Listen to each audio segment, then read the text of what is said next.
Tsi pour accompagner les sauts des Allemands. Tiens, Tsi, c'est le nom d'un nouveau podcast. Et même le podcast francophone de saut à ski et combiné nordique. Chaque semaine, retrouvez résultats, analyses, statistiques et même des interviews passionnantes dans Tsi.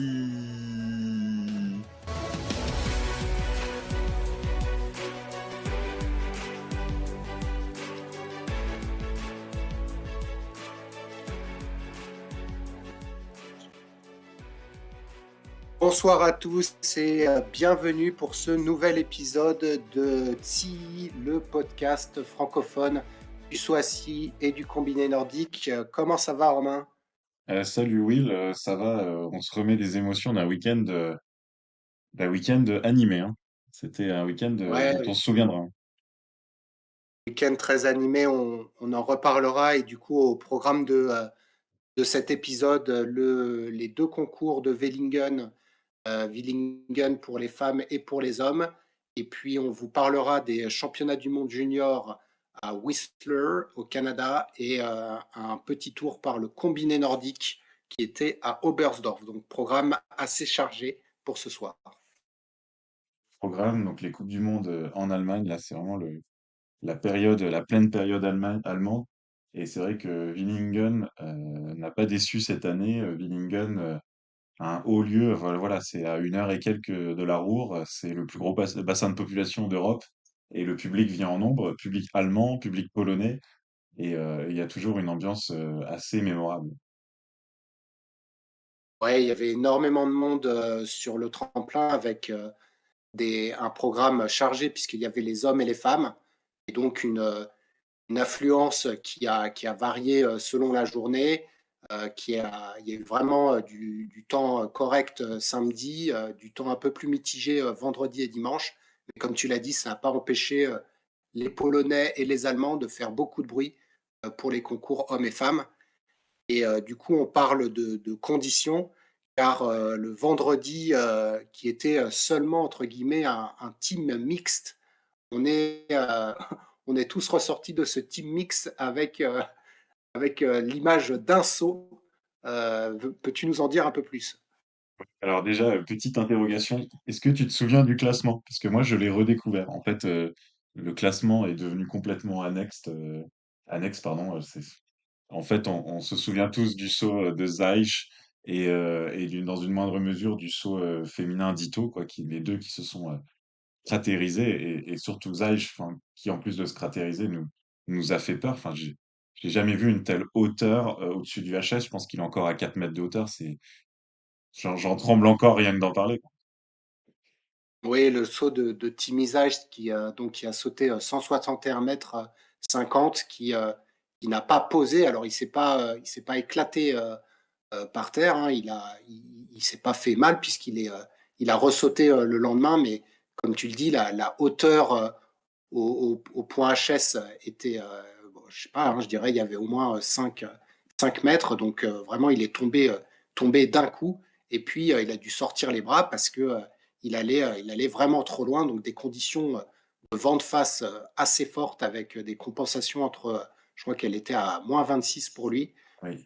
Et donc, on n'a eu qu'une seule manche pour ce concours mixte qui n'aurait pas pu de toute façon se terminer, puisqu'à la suite du saut de Zeiss, c'est vrai que les concurrents et les concurrentes étaient un peu refroidis par les conditions. Et ça a fait une, entre guillemets, victime, c'est-à-dire une sauteuse qui a sauté vendredi au par équipe mixte, mais qui ne s'est pas représentée du week-end. C'est Nika Krishna, hein. Elle est rentrée en Slovénie, elle s'est pas présentée, elle a parlé de manque de confiance sur ce tremplin.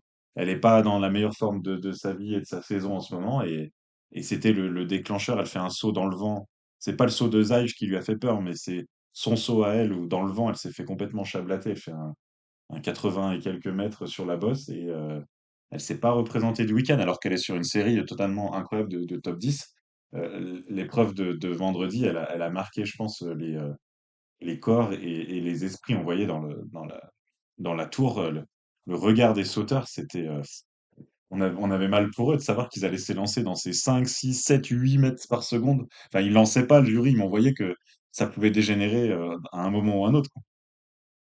Ouais, et donc ce concours mixte qui a quand même donné un résultat puisqu'on a eu une seule manche et la victoire de la Norvège.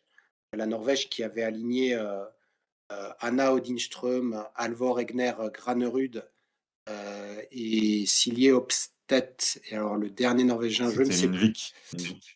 C'était Mm. Lindvik qui était là, donc la Norvège qui l'emporte et la Slovénie, donc, entre guillemets, à cause du saut de Krishnar, termine loin, puisque Zajc, lui, a gagné son groupe, mais Krishnar, je crois, fait que 20 points, et que du coup, bah, la Slovénie aurait terminé deuxième et relégué bien plus loin. Et là, vraiment, on était vraiment aux limites de ce qui était faisable en saut à ski. On aime bien voir des longs sauts, forcément. C'était du devant de face. Quand Ito, elle s'envole, elle fait 104 54 mètres 50. Il n'y a pas cette notion de danger qu'on a eu avec Zaych. C'était assez, c'était magnifique. Elle planait, on voyait qu'elle était portée et elle se pose tout au fond en étant parallèle à la piste à une hauteur raisonnable. Ça, c'est plaisant, mais il y a eu tellement de sauteurs qui ont été mouvementés sur la bosse, puis sans même parler du saut de Zaych, que ouais, on était vraiment à la limite pour un team mixte. Voilà, c'était voilà, heureusement qu'il n'y a eu qu'une manche. Ouais, donc 1 heure et demie pour faire 32 sauts, donc on s'est arrêté.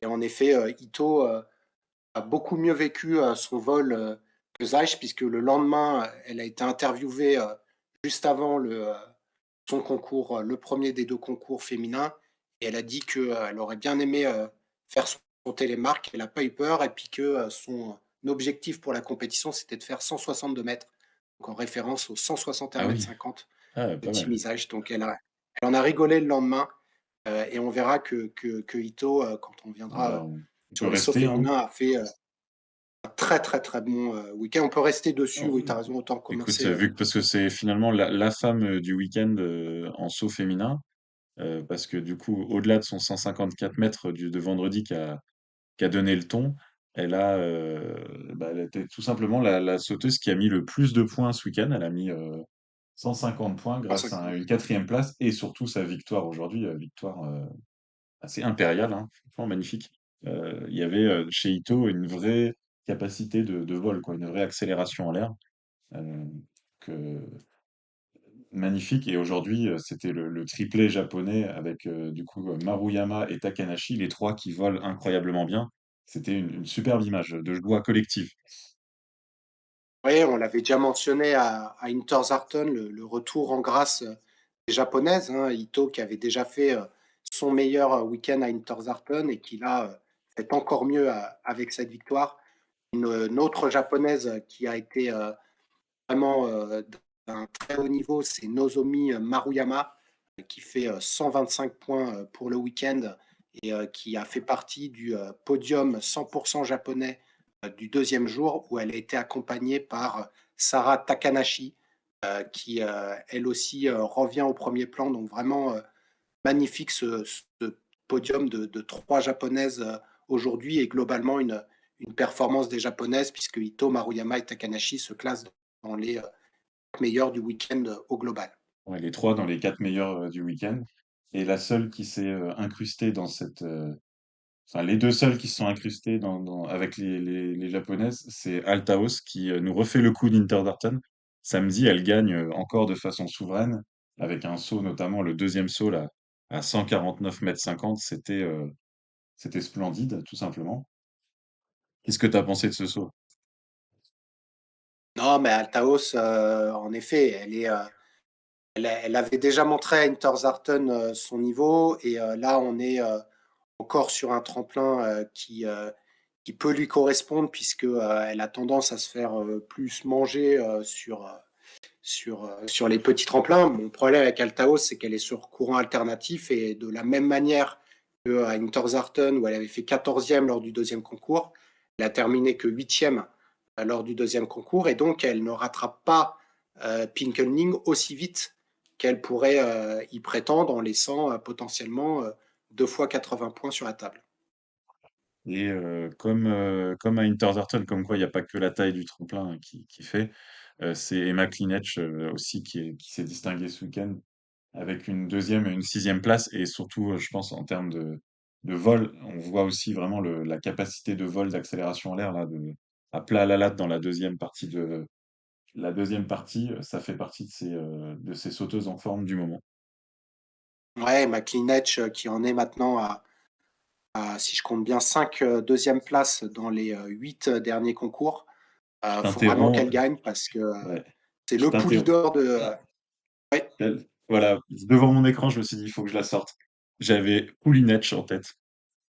ah, Poulinec, très bien. Emma Poulinec. Écoute, Eva Poulinec, on pourra l'appeler comme ça jusqu'à qu'elle l'emporte parce que ça commence à faire beaucoup et surtout dans un laps de temps aussi petit, hein. Donc, sa première, deuxième place de l'année remonte à Sapporo. Donc, on est sur le quatrième week-end et elle en a déjà enchaîné 5. Donc voilà, maintenant Emma Klinech se replace au classement. Elle est quatrième et elle est en train de rattraper à pas de géant Anna Odinström. Et moi, je pense qu'Emma Klinech va doubler Anna Odin potentiellement lors des concours de Oslo, parce que, comme tu dis, elle a cette capacité à voler qui fait qu'elle aura un avantage en Norvège et pour la fin de la Coupe du Monde à l'Arty. Parce que Wallström, elle fait partie des déceptions du week-end avec Inkelnik par cette capacité à ne pas voler. En fait, elles ont bien sauté, mais là, à Willingen, il fallait quelque chose de plus après la bosse. Ström, elle fait 11e et 14e, pardon, Pinkelnik 10e et 13e. Et surtout, vraiment, en l'air, on sentait aucune accélération, aucune capacité à faire prolonger le vol. Donc, il y avait voilà enfin c'était Vingingen, on n'en a pas trop parlé, c'est le plus grand des grands tremplins, c'est le Prevolaski et ça s'est vraiment beaucoup senti d'ailleurs chez les hommes aussi par ses capacités de vol. Dans les autres déceptions du week-end, je cite Silly Offset, vraiment je l'adore, mais là en ce moment elle est beaucoup trop agressive à la table en fait, elle fait comme Lindvik, c'est copier-coller, les deux ont le niveau pour être extraordinaire, mais elle saute dans ses skis tout de suite, elle est beaucoup trop pressée, du coup elle prend pas de hauteur, un peu à la domaine aussi, elle prend pas de hauteur, donc elle Mhm. vole extrêmement bien, donc elle fait des quasi top 10, hein, 13 et 11e. Mais en début de saison, ces compétitions-là, enfin même jusqu'à Sapporo, ces compétitions-là, Van Face grand tremplin, elle les gagnait, Opset. Et elle s'est même fait doubler au classement des grands tremplins par Althaus, à cause de ses performances moyennes du week-end. Oui, tu l'avais mentionné comme un spécialiste des grands tremplins et qu'elle avait ce courant alternatif entre petit et grand tremplin. C'est vrai que là, à Interzarten, bon, celui-là, on peut dire qu'il était entre les deux, mais à Willingen, on l'attendait vraiment au top. Et je suis d'accord avec toi, il y a un peu de la nonchalance, il y a de l'agressivité et ça marche pas. Et vraiment, autant on la mettait comme une favorite pour l'Euro-Air et potentiellement donc Vikersund derrière, autant j'ai l'impression que on a des fondamentaux à reprendre du côté de Silieu et que face à des filles, notamment comme Yuki Ito ou Katharina Altaos, ou même Sarah Takanashi ou Klinech, elle est un ton en dessous et malgré le fait qu'elle soit deuxième du classement des grands tremplins, euh, son niveau, en tout cas de Willingen, ne promet pas une médaille en l'état actuel. Non, il faudra qu'elle revoie quelque chose dans sa prise de ski. C'est pas rédhibitoire, il reste un mois et demi. Mais là, c'était trop agressif et ça marchait pas, tout simplement. Et dans le top 10 du week-end, on trouve Joséphine Panier qui confirme finalement sa bonne fin de week-end à Interzarten. Elle fait 12e samedi et 9e dimanche, donc comme le week-end dernier, c'est son troisième top 10 de la saison. Et Mhm. il n'y a pas eu, on peut regretter, donc Julia Claire qui fait aussi 18 et 16e, donc c'est plutôt des bons résultats pour elle cette saison. Elle, voilà, elle a aussi le bonus grand tremplin. Mais c'est vrai qu'on peut regretter peut-être aussi la grande prudence du jury, mais qui peut se comprendre. Il n'y a pas eu de grandes envolées, quoi. Sur ce week-end, à 130 mètres, donc au point HS, c'était déjà quasiment un top 5, et avec des 125 mètres, ça jouait le top 10. Donc pas de grandes envolées, pas de grandes émotions. C'est un peu dommage d'un point de vue spectateur. Mais en tout cas, c'est des résultats assez solides. Oui, Joséphine, on va dire que c'est son meilleur week-end de la saison après Titizé et je dirais que c'est pareil pour Julia Claire. Donc ça confirme ce que tu avais vu toi dès les premiers concours sur grand tremplin et notamment à Titizé où tu étais sur place. que la capacité de vol des deux Françaises est à suivre, et notamment celle de Joséphine, qui elle sera à suivre pour le Roer et Vikersund, avec malheureusement ce petit plus qui manquerait pour atteindre le top 5. Je pense que le top 10, il est dans la poche, mais il manque ce petit plus. C'est un peu la même chose pour Selina Freitag, qui continue à. Pour moi, si j'enlève les blessés comme Westman ou Vandal ou Bogataj, c'est là, elle pourrait être troisième de la Coupe du Monde parce elle va loin, mais on a un problème de technique à la poser. On a vu à Willingen, je ne sais plus quand c'était ce matin, qu'après la ligne, il y a Rationao qui s'est blessé, tapé la tête. Donc il y avait des soucis de réception, et du coup pour Célina, c'est encore ça qui peut, peut la faire rétrograder, et donc au global sur les points du week-end, elle est une huitième, alors que encore une fois elle peut aller chercher beaucoup mieux, et bon, comme elle reste très régulière, elle est cinquième de la Coupe du Monde, Ouais, ça, elle mais monte à la cinquième place. franchement, ouais, mais avec tous les points qu'elle a perdus, notamment par rapport à Anna Odinström, qui m'impressionne beaucoup moins. Mais alors oui, elle a eu une super tournée de la Saint-Sylvestre, hein. Il y a beaucoup de points d'écart par rapport à la valeur intrinsèque de Selina Freitag, qui sera à suivre les autres années, quoi. On va dire que c'est sa première saison au top niveau, hein, Freitag.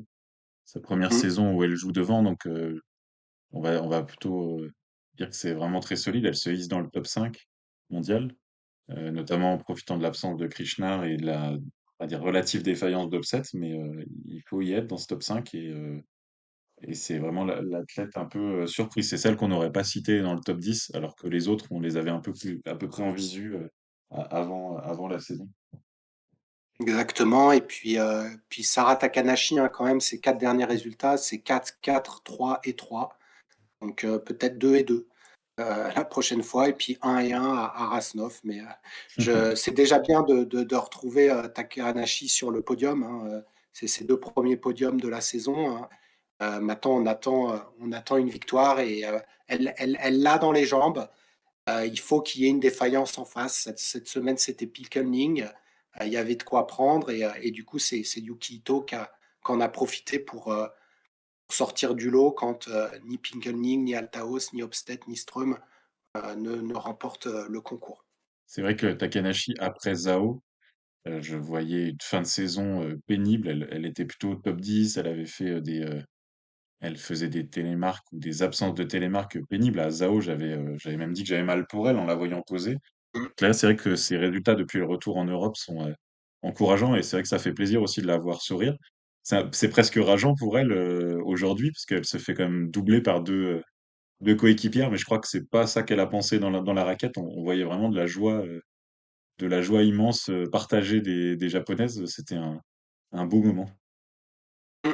Non, non, et puis je pense que il y a eu sûrement quelque chose sur le matériel fait au Japon, parce que il y a quand même un changement assez drastique des performances des japonaises, hein, parce que ce soit Ito, Maruyama, Takanashi ou Seto, depuis qu'elles sont revenues au Japon et en incluant leur tournée, il y a eu un changement. Donc moi, je pense qu'il y a quelque chose de l'équipement, ou alors tout simplement d'être revenu chez soi et d'avoir repris, puisqu'il y a eu les vacances, disons, enfin, depuis le Oui. 1er janvier jusqu'au 15 janvier, donc 15 jours sur place, et ça redonne une bouffée d'air pour la deuxième partie de saison. Donc à suivre ces japonaises.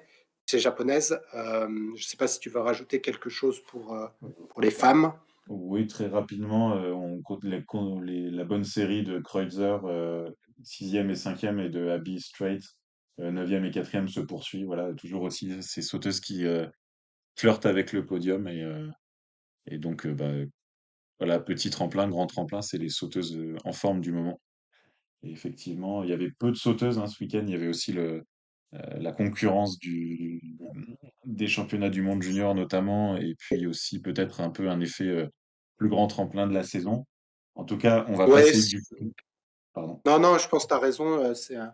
On peut le noter, hein, le fait que des petites nations n'ont pas envoyé certaines filles sauter. Et je t'avoue que, notamment là, cet après-midi, à part les 15 meilleurs, ça avait du mal quand même à atteindre les 110-115 mètres. Et je comprends que pour certaines sauteuses, et on l'a vu pour les débuts de start list, là, les Canadiennes, Eilers, Maurer, la Tchèque, c'était quand même c'était laborieux, quoi.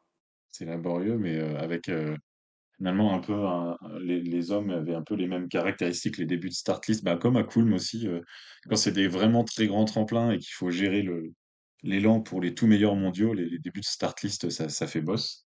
Et donc, on va passer du plus gros tremplin de la saison, on va dire Coupe du Monde, au plus petit la semaine prochaine à Inzenbar et son fameux HS 94 dans la vallée du Danube. Ça fait toujours des belles images. Par contre, c'est vrai que c'est vraiment un tout petit tremplin. Et on va guetter de très très près les résultats de Pickelnig parce que elle n'est pas sur une très très bonne période, donc est-ce qu'elle va profiter de retour sur petit tremplin, vraiment petit tremplin, pour se redonner un peu d'air au général, ou elle va rester sous la menace de Althaus? Exactement. Et puis on espéra le retour de Marita Kramer aussi, qui n'a pas été là depuis deux C'est vrai. week-ends.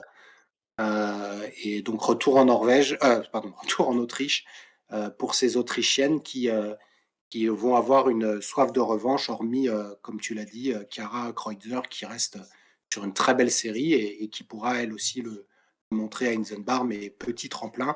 On aura sûrement Alexandra Lutitz, qui avait été très bonne à la tournée de la Saint-Sylvestre, et Anna Odinström. Donc on va retrouver les sauteuses de petit tremplin avec une importance sur la réception et les notes de style, comme on l'avait vu à Ljubno et Villars.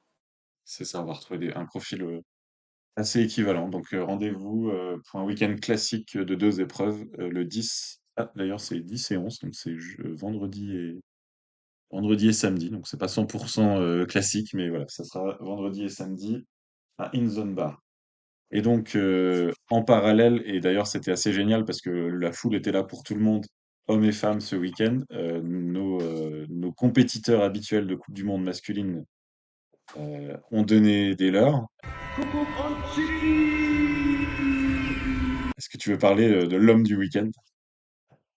Bah, l'homme du week-end, je vais te dire, c'est l'homme de la saison, hein, puisque on retrouve tout en haut de l'affiche le Norvégien Halvor Egner Granerud, qui remporte 2 victoires ce week-end, donc il reste sur 4 victoires consécutives, qui a fait maintenant, il en est à 12 podiums consécutifs, 9 victoires sur 20 concours. Je sais pas trop quoi dire parce que on le verra, ses concurrents n'ont pas été forcément au plus haut niveau, en tout cas au moins sur un des deux concours. Et donc Alvor est en train de creuser un écart au classement de la Coupe du Monde qui commence à être assez important, malgré le fait qu'on soit sur une saison très longue, qui fait qu'il reste encore au moins 12 concours avant la fin de saison. Ouais, c'est fou parce que si on se réécoute au moment d'Engelberg, j'avais commencé à sortir des stats, enfin, du coup, de Polonais de Twitter, que Koubaki avait déjà un nombre de points après 8 épreuves, qui fait que quasiment à chaque fois, quelqu'un qui avait autant de points en début de saison gagnait le globe. Et force est de constater que notre Halvor Egner, là, il a renversé la balance, puis il peut rien faire, quoi. Enfin, 1500 points en 20 épreuves, il y a des Coupes du Monde qui se sont jouées au général à la fin de la saison à moins de 1500 points. Donc c'est juste sidérant. En plus, quelles que soient les conditions ce week-end, il y a eu par exemple l'épreuve de samedi qui était vraiment très emblématique du vent de face en première manche, du vent de dos, vraiment de dos en deuxième manche, et qui est devant Halvor Egner, quoi. Il est bon partout. Alors, il n'a pas gagné la deuxième manche samedi, c'est Hanze, mais globalement, comme tu le dis, il est imbattable. Tu lui mets de la neige qui tombe, de la pluie, du vent de dos, du vent de face, et il est gagnant partout. Et même en tout début de saison, quand Kubaski dominait plus largement, moi, je trouvais que Granerud était meilleur. Et C'est on vrai. disait qu'il allait, et on savait qu'il allait le doubler.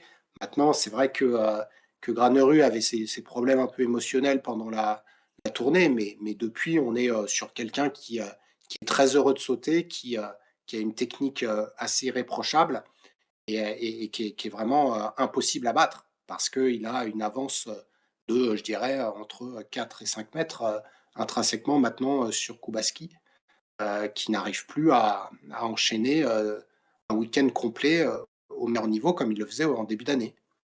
Oui, c'est ça. Il y a Granerud qui est incroyable, qui enchaîne les victoires, mais si Koubaki et Lanichek qui faisaient 2 et 3 à chaque fois, l'écart serait moindre. Et là, faut avouer que ils sont en freinage. Alors samedi, on a retrouvé, d'ailleurs, c'est sympa, Granerud, il a mis un message sur Instagram, parce qu'on a retrouvé Granerud, deuxième Lanichek, troisième Koubaki samedi. Il a mis le trio, un peu, quelque chose comme le trio magique reconstitué, parce que c'est vrai qu'à eux trois, ils ont fait beaucoup de podiums en début de saison.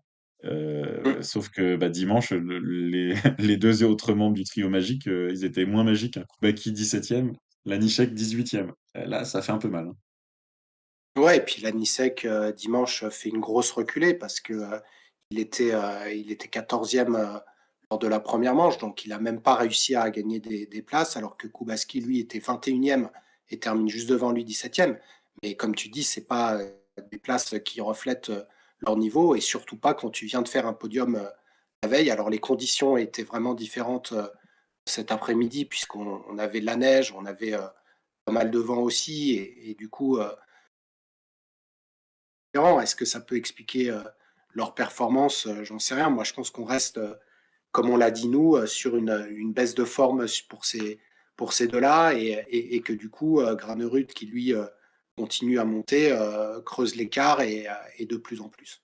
D'ailleurs, petit point vent, c'était pas des loteries ce week-end. On a un coefficient de loterie entre 5 et 6, donc ça fait quand même des épreuves où il y a une sensibilité au vent. C'était pas non plus, c'était pas des épreuves très calmes. Voilà, on était dans cet entre-deux qui fait qu'il y a des grosses remontées ou des grosses reculées. Donc un effet quand même vent. Samedi, c'était vraiment. D'ailleurs, je me suis demandé même sur le coefficient de loterie, parce que samedi, c'était carrément deux compétitions différentes, quoi. Première manche vent de face, Mm. deuxième manche vent de dos. J'ai pensé à ta stat sur Lovrocos, parce qu'il fait un premier saut en vent de face très moyen et un super bon deuxième saut en vent de dos. Et je me suis dit que c'était peut-être pas un hasard et c'était peut-être pas de la loterie, mais carrément un effet du niveau des uns et des autres en vent de face ou en vent de dos. Ouais, non, c'est une bonne analyse parce qu'au global, on a eu comme ça des changements le samedi avec des belles remontées et des chutes, hein. On a eu notamment bah, la grosse remontée de Piotr Joua qu'on connaît bien par rapport à sa force sur la table. Alors ça reste un bon voleur, on l'a vu à Kulm, mais c'est vrai qu'il il est très à l'aise devant le dos, et il est remonté de la 11e à la 4e place. On a eu aussi, bah, comme tu le dis, la performance de Kos qui est passé de 29 à 19, ou de Hassan Bichler qui est passé de 28 à 17, alors que des voleurs comme Stéphane Kraft ou Giovanni Bressadola ont fait des belles chutes, hein. Kraft qui passe de 4 à 8, mais Bressadola c'est encore pire, il passe de 5 à 16.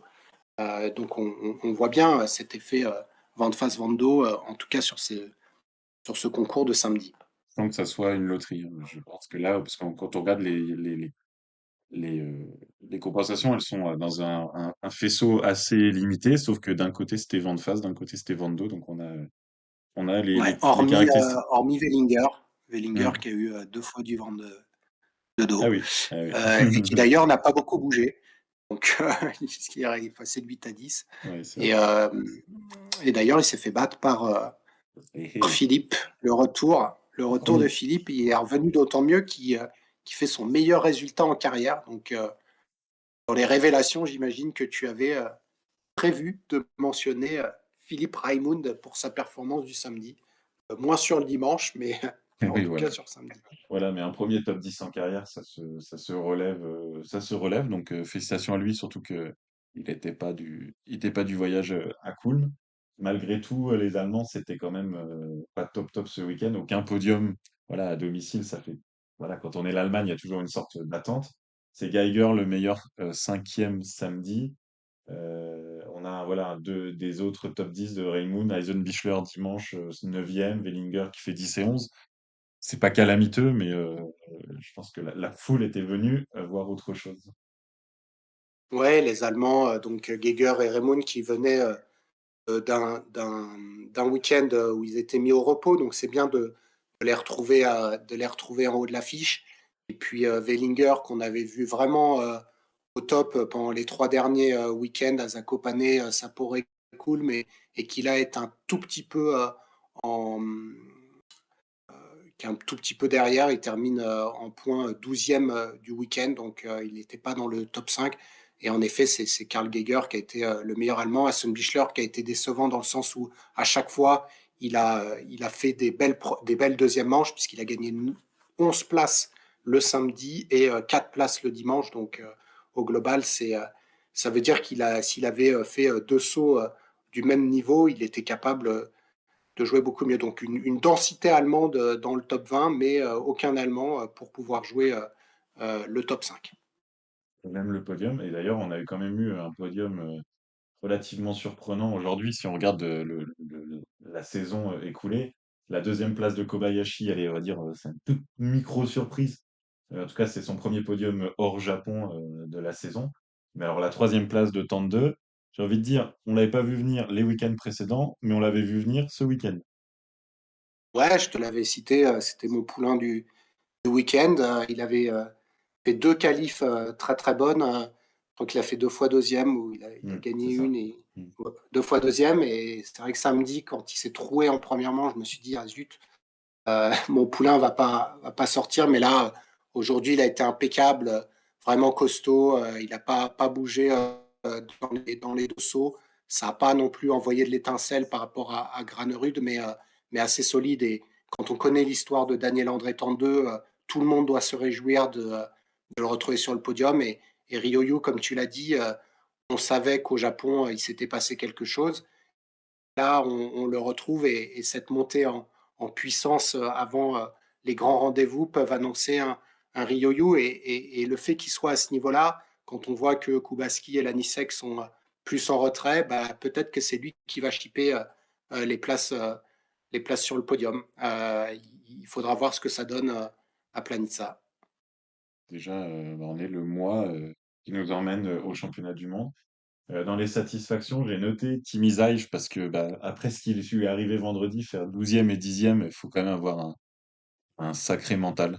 Un sacré corps aussi, hein, Ouais, parce c'est que sûr. pour se poser comme ça, je pense que nous, on aurait fait des briquettes de nos genoux et de nos jambes. Lui, il est resté entier et il y est retourné et il a fait des sauts très bons, quoi. Pas de folie, mais enfin, déjà, rien que Là, refaire des top 10, ouais, depuis 3 week-ends que ça vole là, à Sapporo, à Kulm et à Willingen. Je dis ça vole à Sapporo et à Willingen parce oui, qu'à Sapporo, on a dit que c'était quasiment du vol.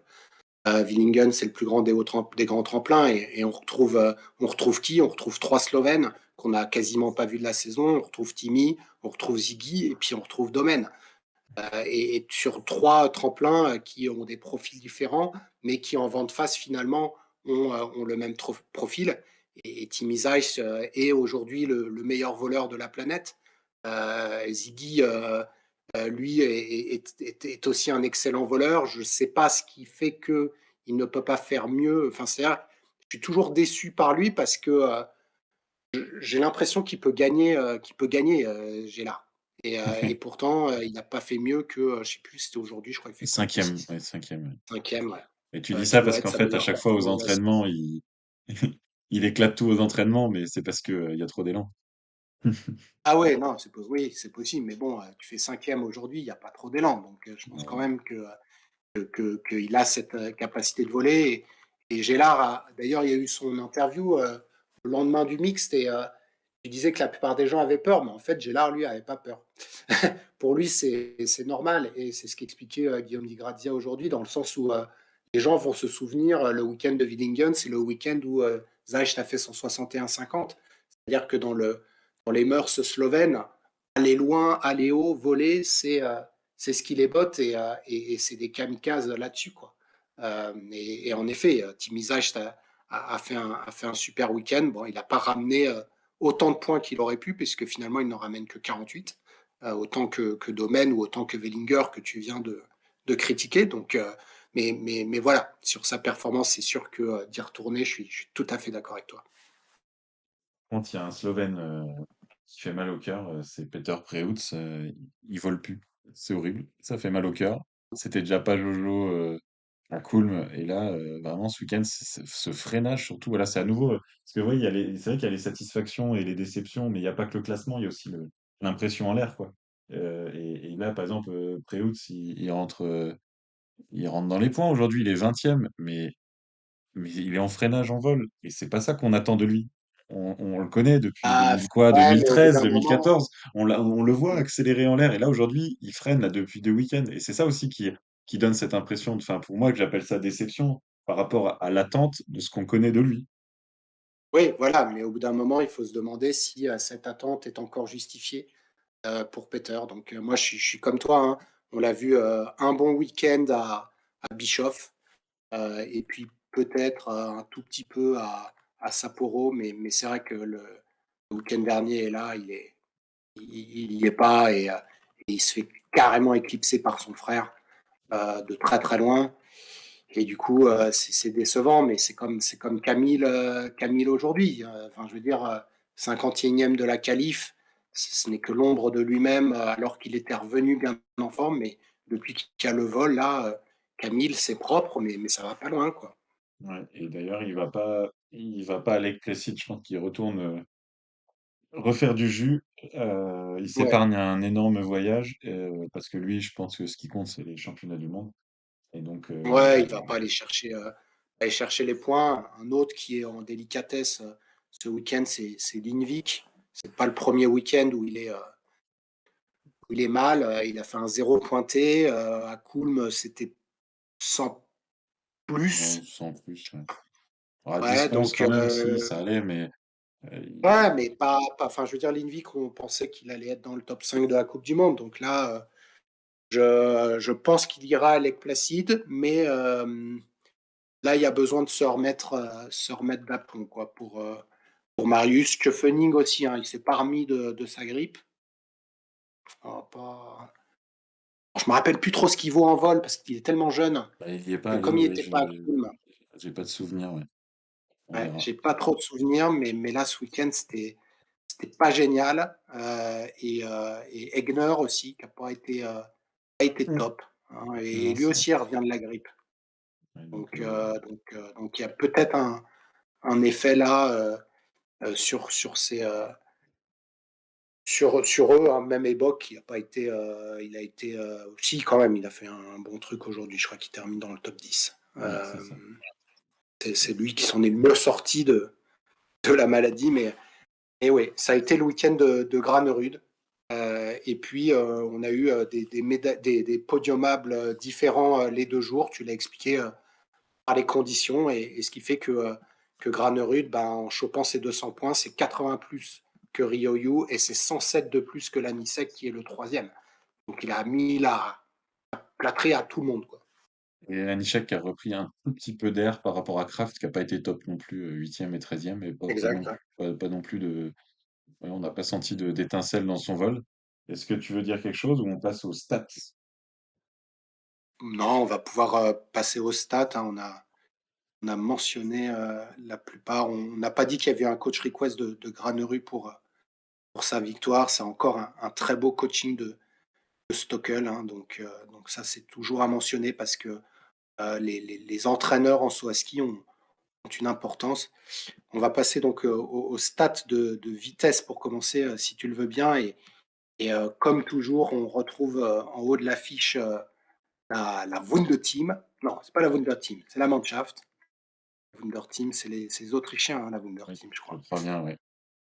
Voilà, c'est la Mannschaft, hein. On retrouve les Wellinger 88,8, on retrouve les Constantin Schmidt 88,7, Philippe Raimund 88,6, Michel Ebuck 88,6 et Giga Zeller 88,6, Stéphane Leye 88,6. Il n'y a que des Allemands, de toute façon, en tête Incroyable, ouais. de la vitesse, donc là, pas de surprise. Et puis, pour le concours de style, là, je te demande ton avis, mais je pense que tu avoir Granerud. trop de difficultés. Alors oui, c'est Alvor Egner, mais attention, deuxième, on retrouve Ziga Yelar, Ah oui. qui a été très très bien noté ce week-end avec une moyenne de 18,28.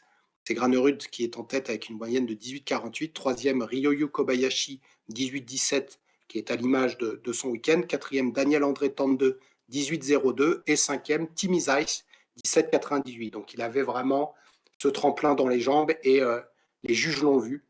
En tout cas, donc la victoire de Granerud et c'est son premier concours de style de la saison. Voilà, donc c'est vraiment je pense qu'on arrive à l'apogée Ouais, du sauteur parce que ce qu'on critiquait de lui avant, je me rappelle, hein, au tout début, tu disais en l'air, c'est un peu brouillon. Enfin, je ne veux pas enlever bah les mots oui, de et ta puis bouche, mais il part à droite à chaque fois. Il bouge voilà. beaucoup Donc en l'air. là on le retrouve et pour le citer, puisque on en parlera aux awards, mais Granerud a maintenant pris la tête du classement de style avec une moyenne à 18,50. Il devance David Kubaski à 18,41, Stefan Kraft à 18,41 et Lanisek à 18,37. Donc entre ces quatre-là, on a une concurrence féroce pour remporter le concours de style et Granerud a aussi pris l'avantage puisque Kubaski et Lanisek n'ont pas été très bien notés ce week-end. Est-ce que tu as un saut en tête que tu veux nous mentionner ou tu vas rester sur Non, ton ami? on va pas reparler du saut de Zaych. Non, tous les sauts de Granerud, en fait, il est allé au HS à chaque fois, en fait, je crois. Il allait au HS, il y avait pas beaucoup de sauts, non, pas à chaque fois, mais voilà, il y avait pas beaucoup de sauts au-delà des 140 mètres. On n'a pas trop mentionné, mais il y avait voilà, la piste de réception était assez bosselée. Je pense que le jury, après l'épreuve de vendredi, ils ont quand même fait gaffe. Et lui, il est quand même allé au moins une fois par compète se poser au-delà du HS à 147 mètres ou plus, donc et fort joliment. Donc c'était des vraiment beaux sauts. C'est pas très Ouais, original, non, mais voilà. non, mais moi je suis tout à fait aligné avec toi. S'il y en a un que je vais mentionner pour nos auditeurs, s'ils vont le voir sur YouTube, c'est le 149 mètres et demi de la première manche de samedi. Donc ce fameux coach request de Alexander Stöckel. Donc pour la petite histoire, Kubaski vient de sauter de la 9, il fait 147 mètres. Il se place derrière Lanišek qui lui a fait 150 mètres de la 9. Et donc Granerud saute de la 8 et fait quasiment la même distance que Lanišek, mais avec une plateforme de moins. Et donc il récupère 4,4 de compensation. Et à la fin, il ne bat Lanišek que de 2,7 points. Donc c'est vraiment cette compensation qui a créé l'écart. Et je trouve que et le style sur ce saut, puisqu'il n'a eu que des 19, et le coaching en fait pour moi le saut du week-end au-delà du saut de Timmy. Et 149 mètres 50, c'est aussi le saut d'Altaos en deuxième manche samedi, qui est vraiment un des plus beaux sauts de l'histoire du saut féminin, je pense, hein, vraiment, en termes de Exactement. performance et en termes de style. Et d'ailleurs, le juré, d'ailleurs, on le voit chez les hommes et chez les femmes, ils ont eu du mal il n'y a pas eu de note au-dessus de 19 ce week-end. Ils ont eu du mal à dépasser le 19 et Altaos, c'est pareil. Franchement, un 19,5 pour Altaos, ça aurait pas été survendu. Alors pour les hommes, je vais te dire tout de suite, puisque j'ai la stat, en effet, j'ai l'impression que le maximum qui a été décerné, c'est un 19. Tu as bien raison, ouais.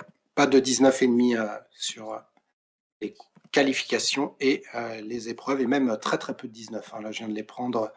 On n'en a pas un nombre très élevé au global. Donc oui, un concours qui a été noté, je dis pas assez sévèrement, mais au vu des conditions et de ce qui s'est passé vendredi, je pense que tout le monde était un peu sur la retenue et du coup des sauts à 149,50 chez Granerud et Altaos, c'est quand même bien costaud. Je voudrais donner quand même un petit award au public de Vellingen qui, comme tu l'as dit, c'est un week-end qui est très important dans le cadre du saut à ski allemand et on a eu vraiment beaucoup de monde avec toujours des bonnes ambiances avec notamment les enterrements de vie de garçons, de vie de jeunes filles. On a vu du flamant rose, on a vu des pirates, on a vu un Des peu de licornes, tout. Et... de la licorne. Est-ce que tu as vu des licornes? T'as vu des licornes, Ah toi? oui, bah, des licornes, classiques. Et c'est vrai que je pense que dans ton classement des DJ, il y a match, hein. Ah ça, il faudra attendre les awards. Je prends des notes et je ne pourrai pas divulguer mon classement des DJ. Hein. C'est important, c'est pour laisser aussi la chance au DJ Drasnov, qui pour moi est très attendu. Je ne sais pas le DJ de Lake Placid, je le sens pas. Lui, là, Euh, Ah, Il y a DJ, je- il y a DJ et foule, hein. Il peut y avoir un bon DJ, mais il faut qu'il y ait la foule autour et on espère qu'il y aura du monde aux États-Unis. D'ailleurs, on a quand même hâte de voir ces épreuves parce que on a que des tremplins classiques depuis le début de saison. Et là, on va sortir un peu de notre zone de confort, surtout les sauteurs, et on a vraiment hâte de voir ça. Et ça nous fait une transition vers l'Amérique du Nord. On dirait que c'est préparé tout ça. Les sauteurs et sauteuses juniors étaient donc au championnat du monde à Whistler, qui s'est achevé, on va dire, 10 minutes avant le début du podcast. Et donc, c'était les juniors. On retrouve le site des Jeux Olympiques de 2010. Moi, j'ai pas souvenir d'avoir revu des sauts depuis, donc ça fait plaisir aussi de revoir ce HS 105, hein. Il n'y a pas eu d'épreuve sur le grand tremplin, ça reste sur le tremplin normal. Et donc les juniors, c'est des compétiteurs jusqu'à 2003. Donc ils ont max 20 ans, quoi, globalement. Et ouais, donc, c'est les compétiteurs au PA et puis début de Coupe Conti. Ouais. et pas que, parce que donc, chez les femmes, c'est victoire en individuel de Alexandria Lutit 2005, en plus, hein, une jeune junior, devant Nika Preutz avec une bonne marge, hein, de 15 points en 2004, et une Autrichienne, Mühlbarer. Et on avait la quatrième place de Ishinoe, une japonaise, mais vraiment, elles sont loin. C'est vraiment Lutit et Preutz niveau Coupe du Monde, hein. De toute façon, il n'y a pas de secret, on ne sait pas une surprise. Et chez les hommes, eh ben, ça se joue en victoire niveau Coupe du Monde aussi, parce que c'est Palo Sarri Mhm, qui s'est imposé devant un Autrichien, parce que forcément, qui dit jeune sauteur dit Autrichien, c'est Jonas Schuster. Il aurait pu en le avoir fils. le fils d'eux. Mhm, Et en troisième position, niveau Coupe du Monde aussi, et une très belle cinquième place au championnat de Pologne en fin d'année pour Jan Abdas, qui donc fait son podium au Mondo Junior. C'est des 2003, donc c'est pas des tout jeunes. Et je voulais mentionner mhm, justement, côté tout jeune, un Polonais, parce qu'on a beaucoup parlé de Mbarer. Euh, Attends, je te projette ça. On a beaucoup parlé de Mbarer 2006 qui fait sixième, mais il y a un Polonais de 2007, Kasper Tomasiak, qui est ouais. aux portes du podium. Ah bah lui, le alors il porte mal son nom, hein, puisque Casper, mais c'est un tout jeune qu'on n'a jamais vu nulle part. En fait, il a fait qu'une FIS Cup. En fait, il a fait deux FIS Cup. Une à Notodden en fin d'année dernière, où il a terminé au mieux 19e. Et puis, il avait été cet été à la FIS Cup de Zurich. Alors, c'est pas Zurich en Suisse, hein, c'est Zurich SZCZYRK. Ah oui. Donc, franchement, lui, pourtant, je connais mes jeunes, mais là, inconnu au bataillon et une magnifique quatrième place de Casper Tomasiak. Stéphane Mbarer, on le connaît mieux, il est sixième. Et pour ceux qui sont encore jeunes, il y a la belle performance de Asahi Sakano, qui en 2005 termine 12e, qui était un des plus jeunes. Et puis Enzo Milesi, donc la France avait envoyé deux concurrents. Enzo Milesi, probablement notre meilleur Français actuellement, qui termine 15e.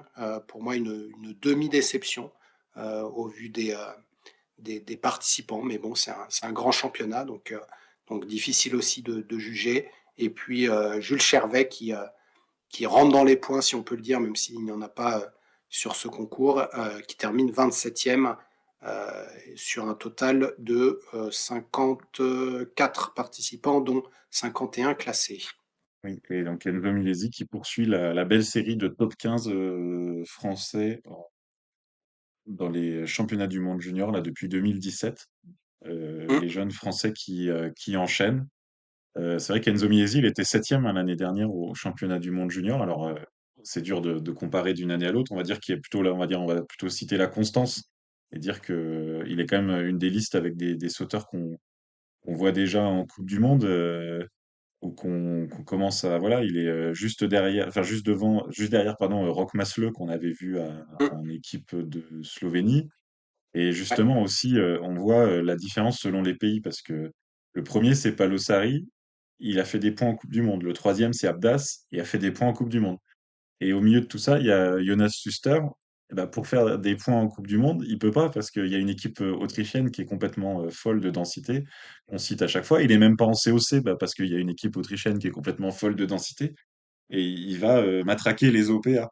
Mais en fait, c'est quand on voit le week-end et puis, ça s'est pas arrêté là, il y a eu des par équipes. Un Jonas Schuster, en fait, c'est pas incongru de penser il passerait les qualifs déjà en Coupe du monde, quoi. Ah, je pense. Après, je pense qu'il y a aussi toute la pression au niveau autrichien et on le voit hein, quand il y a les groupes nationaux, malgré leurs très bons résultats en Coupe Conti ou Alpen, ils passent pas forcément. Mais là, en effet, il a tout à fait le niveau et c'est pour ça que ces championnats du monde junior sont importants puisqu'ils montrent, ils peuvent participer en nombre et du coup montrer qu'ils valent de la Coupe du Monde. Je vois que tu affiches Et les femmes françaises et ouais, notamment exactement, oui. la sœur de Jules Chervet qui a terminé 29e de l'épreuve individuelle féminine et Lilou Zepchi qui malheureusement ne s'est pas qualifiée mais qui est encore très très jeune et qui aura alors, normalement encore sa chance sur ces concours. Mais attention, elle est de 2006 et il y a des 2007 qui ont fait des belles performances, notamment Ajda Kozniak 6e et tu l'avais déjà mentionné, Ingvild Zinove Midtskogen, norvégienne. Qui allait s'amuser en plus, du côté du combiné. Très, très bonne en Ah, saut, mais beaucoup moins bonne, sur les skis. en fond. Oui, voilà, c'était, Donc ça, un c'était peu les 2 premiers individuels. et Après, ensuite il y a tu eu des voulais nous par parler équipe des par équipe et donc sans surprise, c'est l'Autriche, donc masculine, sans l'équipe ouais, masculine qui l'a emporté, mais pas avec une ouais. énorme marge, hein, 6 points, sur la Pologne, donc c'était quand même un beau concours très serré. On n'a pas eu droit au live malheureusement, de la FISE et Non, troisième la Slovénie, plus loin, avec une petite marge sur la Finlande. Il y avait pas d'équipe française. On peut noter quand même la sixième place suisse, tu vas voir, ça a son importance pour la suite. Et la septième place norvégienne. Rappelle-toi, la semaine dernière, je te disais au Foge, ils sont où les Norvégiens? Bah, au championnat du monde junior. Et bah, c'est un peu la même chose, hein. On n'a cité aucun. Enfin, si, tu viens de citer Mitskoven, mais chez les hommes, aucun vraiment tout devant. Ça se confirme. Septième place quand même pour la Norvège en par équipe, ça paraît assez pauvre. Chez les femmes, c'était quand même mieux pour la Norvège, mais c'est que la quatrième place. Ils sont pas sur le podium. Podium occupé par les Japonaises devant les Slovènes. Nika Preutz n'a pas pu tout faire. Il y avait Baudelaire qui était un petit peu trop faible et l'Allemagne, on va dire, constante, sans folie. Et aujourd'hui, j'affiche pas, mais le team mix, c'était une compétition vraiment très très relevée. Donc on rappelle un deux hommes, deux femmes. Et c'est la Slovénie qui s'est imposée. Donc, on retrouvait bah, justement Masle, Bartoj, Preutz chez les femmes. Et ça pose de 45 points devant le Japon. Mais oh, alors, par contre, après, c'était super serré. Le Japon, avec des femmes, bah, elles gagnent par équipe femmes avec notamment bah, Ishinoue et Miyajima qu'on a vu en Coupe du Monde. Et bah, deuxième place au par équipe mix avec un super Sakano que tu viens de citer. Et l'Allemagne ouais. qui prend la troisième place. L'Allemagne, je peux te citer, enfin vraiment pas quasiment aucun sauteur tout devant, ni chez les hommes ni chez les femmes. Sauf que ils sont solides, aucun trou. Ils font le job et bien ils prennent la troisième place. Quatrième, accroche-toi bien, la Suisse devant La Suisse, l'Autriche. Devant l'Autriche. d'accord. Sina Arnett, Émilie Toraza, Remo Imhoff et Yuri Kesseli, ils ont fait un concours d'enfer, bah, un peu dans la lignée de leur semaine à Whistler. Et l'Autriche, en Mhm. fait, ils étaient bons, les Autrichiens, sauf une, la deuxième féminine, Vatsak, qui était beaucoup trop loin, sinon ils auraient eu le podium dans les jambes Du coup, faciles. les Norvégiens, les hommes, ils ont Six. aligné qui Je ne sais plus, franchement, là, je n'ai pas bah, ils noté. sont là. Non, ça c'est Ah non, là, c'est les femmes, pardon. le tout, tout, tout. D'accord, c'est pas le mix. Et les Parce que Français, pour revenir sur, pardon, sur les Norvégiens, donc on a les jeunes Norvégiens qu'on connaît, hein, qui sont Benjamin Osvold, Christopher Zundal et Bendik Egli, sont nés en 2001. Et après, c'est vrai qu'en 2002, on a Ola Olsen et Sindre Jorgensen. Et après, il y a un gros trou, sauf le jeune que tu as mentionné, là, Johannes Ardal, qui a un potentiel pour faire quelque chose. Mais c'est vrai qu'il y a moins de densité que qu'on peut avoir dans d'autres nations, et notamment en Autriche. Et on peut s'attrister parce que c'est vraiment passé à pas grand-chose la France qui prend la neuvième place. Donc, bah, finalement, les quatre qui étaient en individuel, il n'y avait pas de sélection, hein. Lilou Zepchi, Emma et Jules Chervé, Enzo Milesi, qui se sont bien battus, mais ils se sont fait passer sur le dernier moment par les Tchèques, bah, avec Indrakova Aneška qu'on a vu au Foge et Klara Uldrikova qu'on voit en Coupe du Monde. Et elles ont été Mhm. bah, un peu plus fortes et elles ont permis à la République tchèque de faire deux manches et pas à l'équipe de France, malheureusement.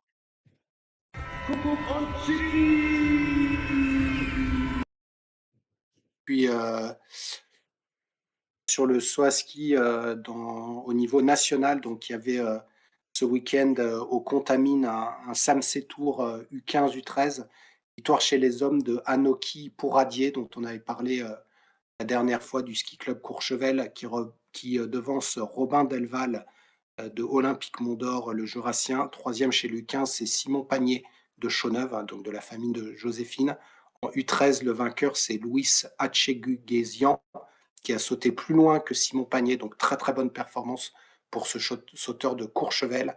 Et en saut spécial femme, la victoire est revenue à Marion Drose-Vincent, dont on avait déjà parlé la dernière fois, qui a écrasé tout le monde du SC Verrières. Et la meilleure U13, on en avait aussi parlé, c'est Capucine Ménil, qui devance Lou Alaphilippe et Lali Pinja ou Pinga.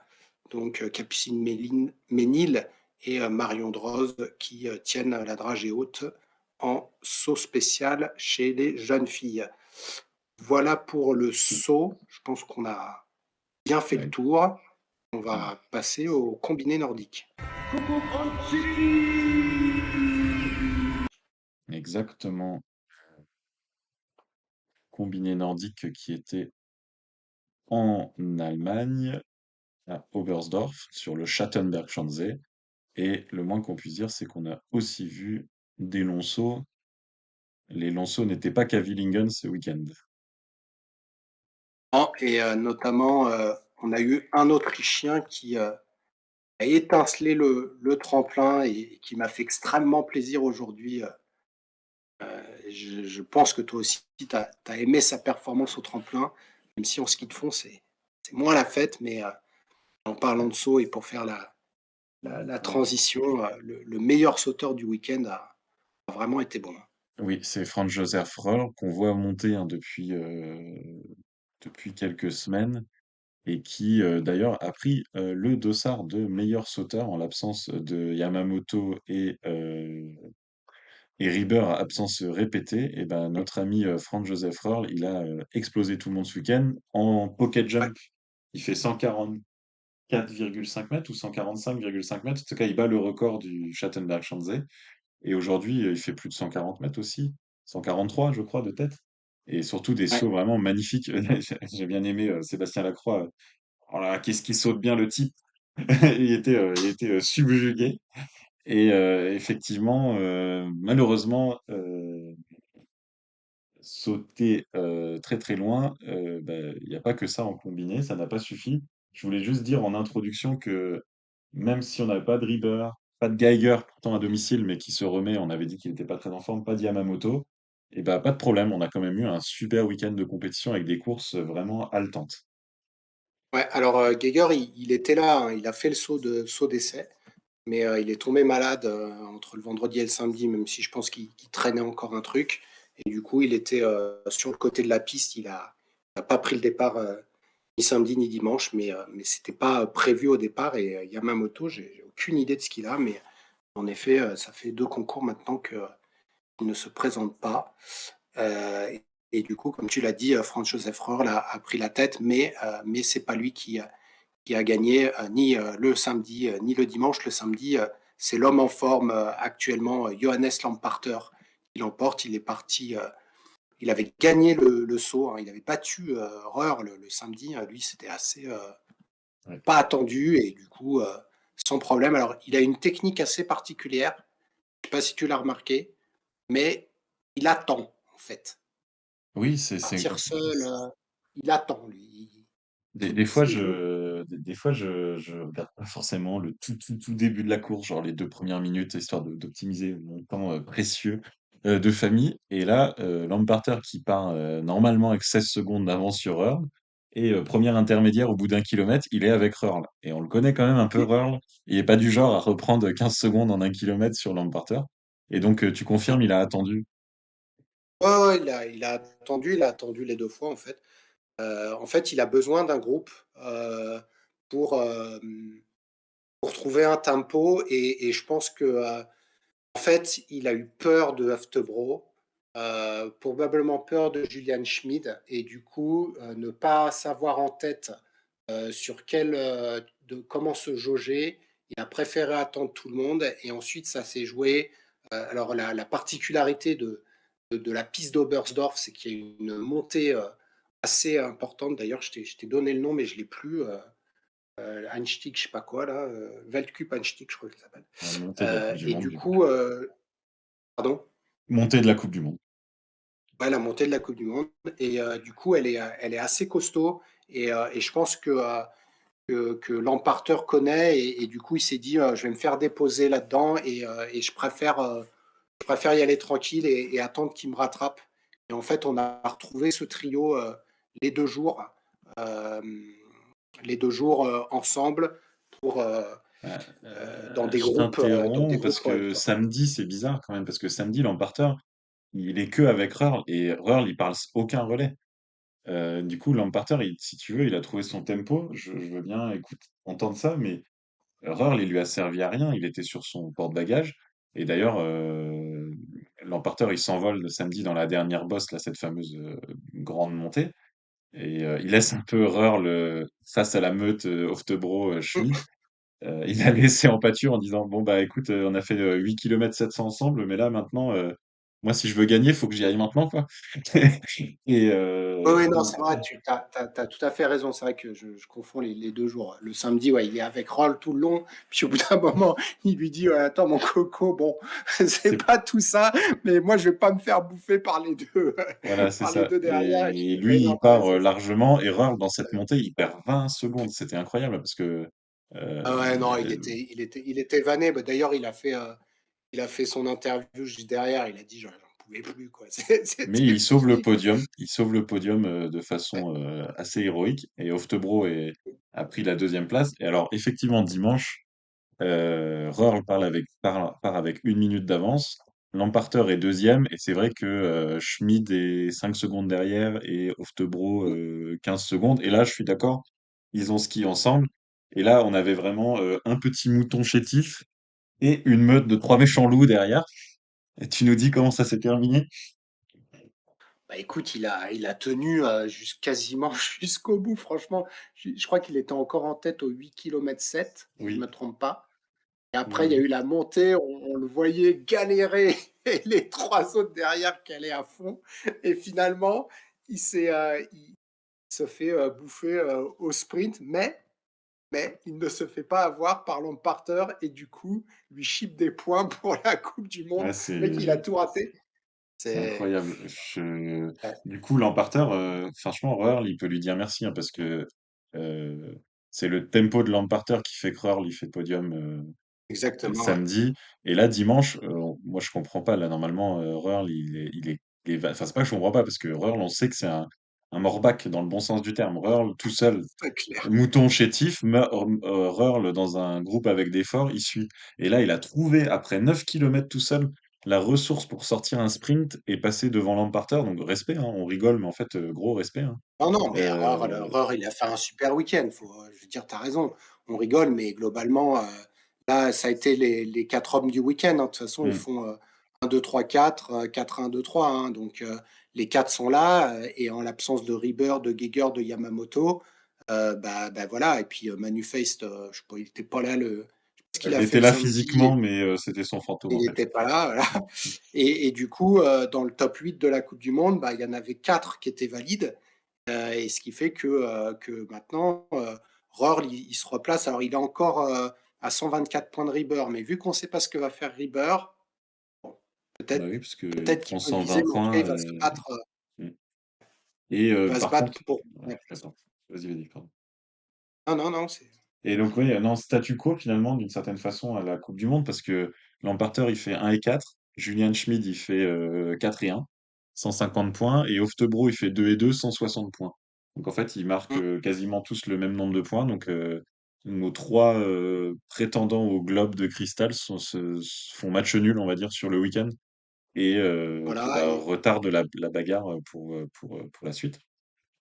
voilà, et ce que j'aime bien mentionner, c'est qu'il ne reste que 500 points et donc seulement 6 combinards peuvent encore gagner la Coupe du Monde. Je suis désolé, on casse le dream de tous les autres, mais mathématiquement, c'est Ouais, impossible que Yamamoto et consorts rattrapent Lamparter et Geiger, ça sera à Chonard ouais, qui ne sera plus dans la course. Mais ils ne sont plus que 3 pour le titre avec un avantage à Lamparter. oui, Bon week-end de Christian Ilves oui. qui revient à la charge. Et il passe Matteo Bo, non, il était déjà un peu devant, mais oui, il fait 5 et 7. quatrième et septième. Et on a eu Ouais. aussi un bon week-end des Français parce qu'on a eu deux top 10 ce week-end. Donc là, c'est des beaux résultats. On commence par, dans l'ordre chronologique, Laurent Multaler qui fait une sixième place, donc qui égalise son meilleur classement en carrière qu'il a fait 2 fois aussi en début de saison. Vraiment, Mm. avec une très très belle course samedi, sixième au tremplin. Et il s'accroche, hein, il s'est vraiment accroché, il s'est battu, battu, battu. Il finit épuisé, mais il garde sa sixième place. Et Ouais, sixième top 10 pour lui. voilà. Et Matteo Bo, qui était 13e samedi, fait 10e aujourd'hui en ayant Mm. été 13e du saut. Donc vraiment une grosse course de fond. Donc ça, on le voit passer la ligne en levant le bras parce que je pense qu'il sait aux sensations la performance qu'il a réalisée. Et Laurent Multaler fait 16e, un peu plus loin au tremplin. Et comme il a plutôt, disons qu'il faut un très bon saut pour jouer tout devant. Donc là, comme il était 15e au tremplin, il a plutôt, on va dire, gardé sa place. Et les autres Français, Ouais, et Laurent Miltaler ouais, ouais, qui revient à 52 points de Matteo Bo c'est vrai. et qui, je pense, là en ligne de mire pour le doubler, hormis la performance à Roucas. C'est vrai que Laurent est un peu au-dessus, mais il a l'ancienneté par rapport à Matteo, mais donc la bataille entre les deux Français pour le titre de meilleur Français. Et puis on a toujours Antoine Gérard qui rentre 2 fois dans les points, Oui, 26 et 25. Et puis le pauvre Blondeau qui est tombé le samedi et qui aurait dû faire des points samedi, mais qui n'en bah a oui, pas fait. 31e et 32e dimanche à 4 secondes des points. C'était déjà le même topo le week-end dernier. Finalement, il est plus près des points que Marco Ennis, hein, qui était là en début de saison. Euh, Ouais, du coup, ce sera à voir quand maintenant que Marco revient de Whistler. On a mentionné sa performance, je crois, le week-end dernier, ou en tout cas, on va le faire. Je pense que Gaël Blondeau a un petit avantage sur Marco Hainis parce qu'il a vraiment été très très près et ce serait dommage de lui couper de l'herbe sous le pied cette fois-ci, sachant que Marco Hainis a du temps devant lui pour rentrer en Coupe du Monde. C'est vraiment le meilleur ouais. week-end de Surtout Gaël que Blondeau. le week-end prochain, c'est un plus petit tremplin et une piste de fond très exigeante. Donc, vu Ouais. il skie très bien, la Gaël Blondeau, j'aurais tendance, mais bon, on n'est pas dans les petits secrets, mais j'aurais tendance à lui laisser sa chance pour rentrer dans les points à Chonard. Alors, on a Mm. le très, très, très, très important German Trophy qui se joue. C'était la deuxième étape Ah, après Klingenthal, et donc avant Chonard le week-end prochain. Et donc, sans surprise, c'est Lamparter qui est en tête devant Röhrl et Schmid, avec Matteo 8e et Laurent 9e. On rigole, mais du coup, c'est un classement annexe à suivre de plus et qui va être complété donc, par les deux épreuves du week-end prochain à Chonard. non, Et mais c'est un classement qui est intéressant parce qu'on voit la dynamique actuelle de d'après Oberstdorf Noël, effectivement, et ouais. de Ouais. Schonard. Mm. Et notamment un Ilka Erola qui est revenu aux affaires et qui a été très bon ce week-end et qui est septième de ton German Trophy. C'est vrai, on voit Euh, Ilves, on voit Erola, je pense qu'on doit voir Eronen, les frères Rettenegger, t'as raison, en gros, c'est le classement de fin janvier, début février, donc c'est assez Fritz, dense. peut-être Martin Fritz, non? Martin Fritz, oui, oui, effectivement, qui est dans la partie, qui saute très très Voilà. bien. Et je voulais mentionner, on le fait très rarement, le classement des nations, parce qu'en jetant un œil, on voit que la France est cinquième nation, très très proche de la Finlande. Et donc, bon, alors à des années-lumière du trio Allemagne, Autriche, Norvège, mais finir quatrième ou cinquième nation devant le Japon, voilà, c'est un beau challenge.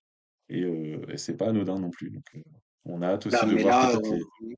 on a parlé de la dynamique Erola Hirvonen, la dynamique Beau Multaler, Gérard Blondeau, avec en face Macchiao Moutrou. Donc oui, c'est un peu le niveau. On a deux top 15 et puis on a des gars qui sont plus aux alentours de la 30e place. Tu as mentionné que Röhrl avait pris le maillot de meilleur sauteur et Oui. Jens Luras a pris le maillot de meilleur fondeur Mm. en l'absence de Geiger. Et du coup, il creuse un écart assez important en l'absence de Geiger et avec un Riesle qui se bat comme un beau diable et Et qui, qui va, qui est tout près de doubler Vincent Geiger. Là, c'est pas on rien est sur les Octobro, hein, meilleurs parce qu'il fondeurs. joue le globe, hein, donc être le meilleur fondeur quand on joue le globe, ça peut être utile. Ça peut permettre de regagner des places quand on était un peu loin au tremplin et d'aller chercher des Mm. victoires. Donc là, je suis content. J'étais un peu déprimé après. Enfin, je pense qu'on l'avait fait ressentir aussi un peu dans l'épisode après Zefeld où voilà, Rieber qui fait le psychodrame et on se dit c'est quoi cette fin de saison? L'emporteur est parti, c'est dommage pour le suspense. Et puis là, on a eu un vraiment beau week-end, bien animé, avec un trio finalement Schmid, Oftebro, Lamparter qui se titille et c'est cool, c'est cool, c'est cool. Alors, Ouais, et puis donc tu seras à Chonard pour une des deux épreuves le week-end prochain. J'espère oui. que tu me ramèneras une photo avec Grabach, s'il peut revenir. C'est ça Je la ne sais pas. demande. Écoute, effectivement, on l'a pas Ouais, mais revu, Grabach. il sera pas là. Je pense qu'il sera pas là. Je Je sais pense pas. qu'il a eu le Covid, Jürgen, et il vient plus, quoi. Écoute, je sais pas, mais en tout cas, je vous ramènerai le plus possible d'informations de l'intérieur. J'espère des petites interviews et des petits sons. On a obtenu de nouveau l'accréditation pour TSI, donc ça, c'est la bonne nouvelle. Et en tout cas, vivre de l'intérieur, c'est cette belle épreuve allemande Ouais, au là, cœur de la forêt c'est noire. le bon moment pour aller voir du combiné. Je pense que 3 prétendants au Globe, on n'a pas eu ça depuis un bon bout de temps, puisqu'il y a eu Mm. des hégémonies et du coup, on suivra ça à Chonard le week-end prochain avant d'aller en Scandinavie, pour pour la dernière période, Après les du championnats du monde combiné, belges. donc qui rentre, oui, puis bien sûr les championnats nordiques, au milieu. On va dire un mot, avant de conclure des championnats du monde junior, de combiné Tout à fait. qui avaient lieu aussi, Ah, Whistler, on puisque parlait. à Whistler. Et donc là, par contre, on avait commencé par un team event masculin qui a vu la victoire de l'Allemagne devant la Norvège et l'Autriche. Alors, C'est très original. je n'ai pas les compositions. Alors, il y avait Je n'ai pas les pas des noms très très connus, à part, moi, les noms que j'ai relevés, c'est l'allemand Tristan Sommerfeld, parce que je crois qu'on l'avait vu en Coupe du Monde. Oui, oui, on l'a Et vu en Coupe du Monde. Et il y avait en Autriche Paul Walscher qui avait remporté Ouais. le Foge, non, pas remporté, qui était deuxième du Foge et qui a été sur le devant de la scène, vous verrez le reste du week-end. Et effectivement, bon, bah, Allemagne, Norvège, Autriche en junior, c'est pas que c'est déprimant, mais on se dit qu'on est reparti pour quelques années avec ces trois nations dans les par équipes, avec la belle Exactement. quatrième place des États-Unis, avec un Niklas Malachinski qui nous a fait une course individuelle héroïque, mais qui n'a pas gagné l'épreuve individuelle. Il nous a fait un peu comme Röhrl en Coupe du Monde. Il a été devant tout le temps, mais Ouais, le vainqueur n'est pas autrichien, le vainqueur n'est pas allemand, le vainqueur n'est pas norvégien, le vainqueur est italien. Et les hommes, c'est Jacopo Bortolas qu'on a vu en Coupe du Monde et qui on l'a vu s'est aussi. arraché au sprint pour devancer Christian Sommerfeld, l'Allemand, et Paul Walscher, l'Autrichien. Vraiment une très belle course. Sous une neige, il tombait de la choucroute, là, ça faisait vraiment difficile pour eux. Et donc, c'était une course de fond 10 km, le même format que la Coupe du Monde. On note que du coup, le quatrième, c'est un Norvégien, Ström, et donc Malachinski qui fait cinquième. Et on avait deux Français engagés, Marco Ennis, donc encore junior, euh, 12e au final après une 17e place au saut. Je pense qu'il y avait de la déception après le saut, hein, parce que 17e, il l'a déjà fait en Coupe du Monde, hein, comme classement du saut. Donc, Ah, c'est ça, c'est franchement, Ennis, au vu de la start list et avec le nombre de mecs qui avaient fait des Coupes du Monde, hormis bah, celui qui a gagné et Sommerfeld, il y avait le podium, je pense, qui était possible sur la start list, quoi. en tout cas, voilà, hein, sur le papier, mais Mm. les compétitions, c'est pas sur le papier. Et on avait un deuxième Français, c'est Tom Rochat, 26e du saut et qui s'est arraché dans la course de fond et qui fait 19e au final. Et il visait la 17e place et il nous a fait un fermage de porte à l'entrée de la dernière ligne droite. C'est exactement ce qu'il fallait faire pour garder sa place, sauf que la dernière ligne droite était un petit peu trop longue dans la choucroute et qu'il s'est fait passer par un Japonais et un Yamazaki. Norvégien. Voilà. Et Berget Storvin. Mais c'était voilà, c'était ce qu'il fallait faire et on sentait que du coup il y avait de la niaque, donc c'est ça qu'on aime. Et alors, Et c'est les, non, non, vas-y, c'est pardon. les futurs, ce sera les deux combinards de cet âge-là à suivre. Et Marco qui est déjà en Coupe du Monde, donc charge de revanche quand il pourra revenir sur le circuit A. Il faudrait peut-être aller chercher un cinquième quota quand même côté français en Coupe du Monde parce que voilà, il y a des jeunes bons combinés et c'est vrai que voilà, Matteo Bo, Laurent Multaler et même Antoine Gérard, ils vont pas laisser leur place. Donc il y a qu'une seule place restante. Et si Gaël Londo s'installe, il faut aller aussi chercher peut-être le quota. Il y avait également évidemment l'épreuve féminine et alors là, c'était bien parce que c'était une Coupe du Monde sans Guida Westphal Hansen. Ah, ouais, exactement. On retrouve Annika Sif, Armbruster et Erner, celles qui la suivent au classement. Et la belle victoire de l'italienne, donc doublé italien chez les juniors avec Ortolas et Sif, donc le Ouais, combiné magnifique, ouais. italien qui réussit bien. Et Nathalie Armbruster qui pourrait être un petit peu déçue étant donné qu'elle est vraiment au top niveau en Coupe du Monde. Et Elisa Erner qui est habituée à cette place et qui était un petit peu en dessous puisqu'elle termine à 41 secondes. Et l'autre Autrichienne, là, Slamik, qu'on a vu aussi en Coupe du Monde, tout comme Cindy H.